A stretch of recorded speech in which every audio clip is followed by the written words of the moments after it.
Independence Day 2025 will go down as one of the worst flooding disasters in American history.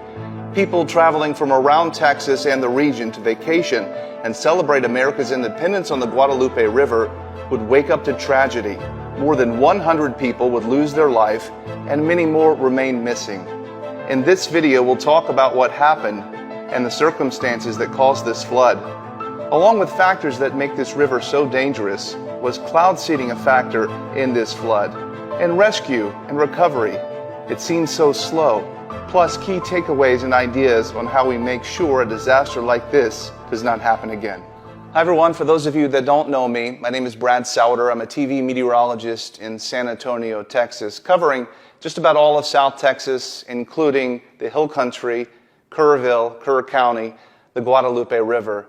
I was working all of, what was just a week ago, last week, covering the storms, the rain, forecasting the event, knowing a flood was possible and flood watches that would be issued, flood warnings that then came, and then the flood emergency. So what happened? Why were people caught off guard? Well, first of all, this was a huge flood. Obviously, you've seen the video, the pictures, the scary scenes. 5 to 12 inches of rain fell in the headwaters of the Guadalupe River, right where it's most critical, most crucial for flooding. It was a record flood, one that now we know surpassed the 1932 record flood event. People call it a 1 in a 100-year flood. What does that mean? Well, it basically means you have a 1% chance in any given year to have a flood of that magnitude. July 3rd into July 4th, people came from all over the region. They weren't thinking about floods. They weren't thinking about anything but getting away from their job, the noise, the bills, turning their phone off, unplug. Why do you go camping? Why do you leave the city? You're wanting something different. You're wanting something that's less noisy. So they went out to the river and they may have turned their phone off, or even if they were able to get warnings, they wouldn't have received them because cell phone service is terrible there. This flood happened at the perfect time for a perfect disaster. It came on a night where more people were on the river than they would have ever been on any other night in the calendar year. It's very different in the Hill Country. You have something called the Balcones Escarpment. It's limestone. There's very shallow soil, if any soil at all. And when it rains, very little water is able to soak in and drip down. It's basically like a giant parking lot. If you've ever spilled water, dumped out a bucket of soapy shampoo water from washing your car in your driveway, it quickly runs away. So imagine that in a giant rainstorm where it rains a foot. The rivers are going to swell. There's only one way out of there for all of the water to go. If it doesn't drip down into the ground, it goes into the Guadalupe River. Another reason why the river is so dangerous is something called Lowhead dams. These are old dams to pond up the river to make a recreation destination, maybe where a camp is. Water may trickle over top of the dam or have a couple pipes that it runs through, but typically it doesn't go over, not until a flood. And you've seen those large waves, those large what are called hydraulic jumps. In a video like this, one of those locations in Kerrville, you can see the water pouring over top of this dam and there's no way out. Look at all the debris that's in there being churned. The strongest swimmers in the world caught in that cannot get out. There are many of these locations all up and down the Guadalupe River. With this event, the rescue and recovery seems so slow. So many missing, the numbers barely ticking up. The wanting to reunite people with their loved ones, even regardless of the outcome. And I think so many people know now hope is fading for the outcome that they want. There are hundreds of certified rescue crews up and down the Guadalupe River with all of the latest and greatest equipment and technologies searching for what remains. It's not easy. With so many missing, you have to ask yourself, why aren't they finding these people? Well, you have to remember the river hasn't flooded like this in almost 100 years. Lots of trees broke, lots of debris. It's piled up on top of a car. Look at this image of this vehicle. There's a roadway on top of this vehicle. So in order to get into this car to make sure somebody's not in there, you have to first remove that very heavy construction genie, weighs many tons. You then have to remove the broken trees. Then you have to remove the asphalt and the cement from a parking lot or a roadway. And then all of the gravel and sand, thousands of pounds of that washing all the way into the car, all the way up to the ceiling. It would take someone a day, or take a crew a day, just to search this vehicle to make sure nobody's inside, only to find they're not, or they are. And there are many, many cars just like this, and many, many piles of debris just like this. The numbers of missing seem dramatic. How do we have so many missing, and why aren't they finding them? The good news is, it's possible those numbers are wrong, that they could be skewed. We remember back to the flood of Helen just last September in North Carolina, specifically western North Carolina in Asheville. The numbers of missing were in the hundreds, only to find that the final death toll was around 100. So why so many missing? Well, this flood is similar to that area because it was a vacation area that was hit so hard. Lake Lure, Chimney Rock, Bat Cave, North Carolina, mostly tourist destinations. And a lot of the people that came to the Guadalupe for Independence Day were tourists, were campers, were those trying to get away. Families that had loved ones that went to Texas, to the Guadalupe, or to nearby, couldn't get a hold of their loved one the next day or the couple days afterwards. They may have lost their phone, cell phone signal is bad, and it's a disaster. It might be very difficult to get a hold of people in that certain circumstance, so they reported them missing. Well, they happened to show back home, but with all life coming back into play, they didn't call to report them found, that they actually were not missing. So some of those could be the people. The overprotective grandmother that knew the family was going on a Texas vacation. Maybe she's not in touch with them very often. Maybe they went to Dallas, nowhere near the flood. She hasn't heard from them.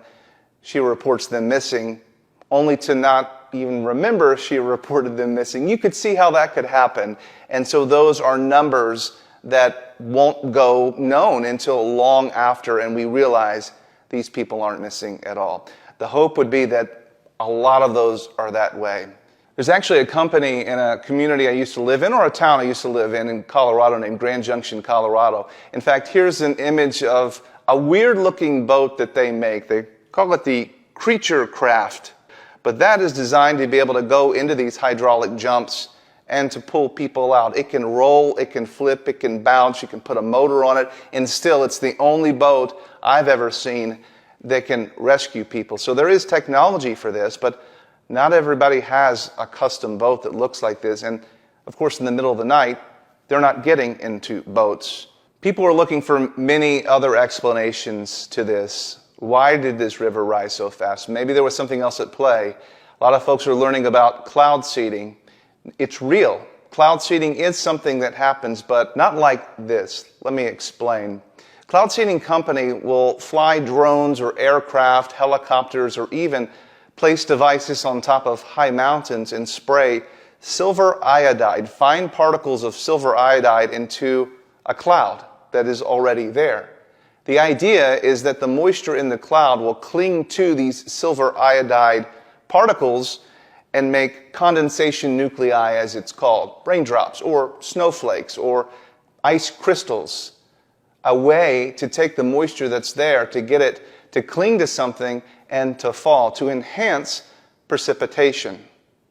Now, there are cloud seeding companies in the state of Texas, but they were not operating on July 4th. In fact, they report it was many days back in June, early June, that they were operating last. And silver iodide from this does not stick around in the cloud that long. Hours, maybe at most a day, but certainly not days or weeks to influence the flooding disaster in this. Plus, you have to remember as well, this was a holiday weekend.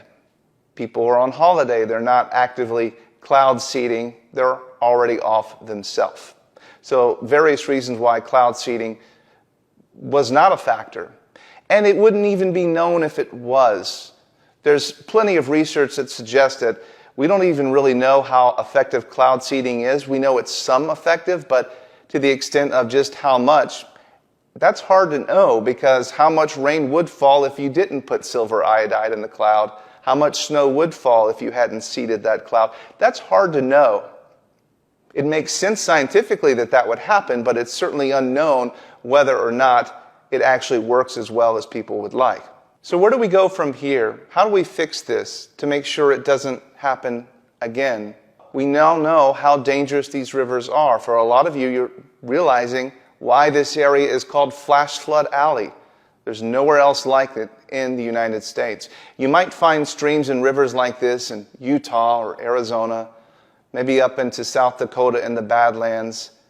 But the access to moisture, the Gulf of Mexico, is much closer to this region, so it's much more susceptible to these high precipitation events. Lots of research being done on super high precipitation events out of Norman, Oklahoma, the National Weather Service, the National Severe Storms Laboratory there, doing a lot of research and finding out how can we better forecast events like this. So that's one element. Of course, obviously, having a better forecast and knowing exactly where the events are going to be. But I would argue this event was pretty well forecast, but didn't get to people's hands, into their minds to know that this is a real risk. So the forecast can be great, but if people don't know the forecast, it's no good at all. So if we don't get the forecast, maybe they can at least get the warning. In that area, we talked about earlier that phones don't work and that campers, rightfully so, disconnect. They unplug from reality to have peace and quiet. I get that.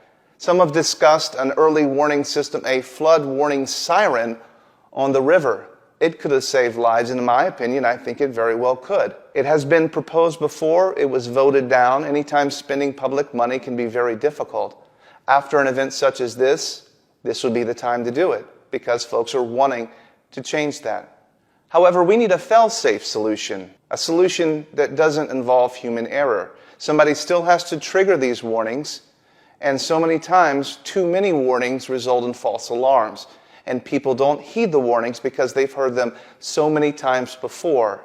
EAS warnings are very effective, but they sound too many times. You've heard that sound on your phone way too many times. A flash flood emergency, a tornado emergency, should not sound like an Amber Alert. If you're sleeping in the middle of the night and your phone goes off for an Amber Alert, there's not much you're able to do because you're in bed and you're sleeping. A lot of people mute those sounds. But when they mute that sound, they're also muting the flash flood emergency, the tornado emergency that affects not just one life, but hundreds, if not thousands. And that's why we have to be careful about desensitizing people to warning sirens on a river. They can't sound too many times. We can't allow people to become desensitized to them. If it rains a little bit, we can't sound the alarm. You would have to sound it when real lives are at risk. It goes off too many times, people will ignore it. Potentially another way to slow down the river to allow it not to flood to this extent, this fast, now it will still flood, is to divert some of the waters into fields and areas that slow down the flow of water so it doesn't all come down the river the same time. Purposefully flooding fields, agricultural lands where people are not in order to slow down the flood. The water will still have an opportunity to go downstream, but it won't go down all at the same time, so the river rises slower, giving people an opportunity to evacuate. People are looking for solutions to the disaster. But there will be another disaster coming that we're not ready for, and we'll also have a plan for that. But this disaster of this river, something like it will happen again. At least the water will rise up to this level once again. We have to make sure we're ready and that time doesn't allow us to forget.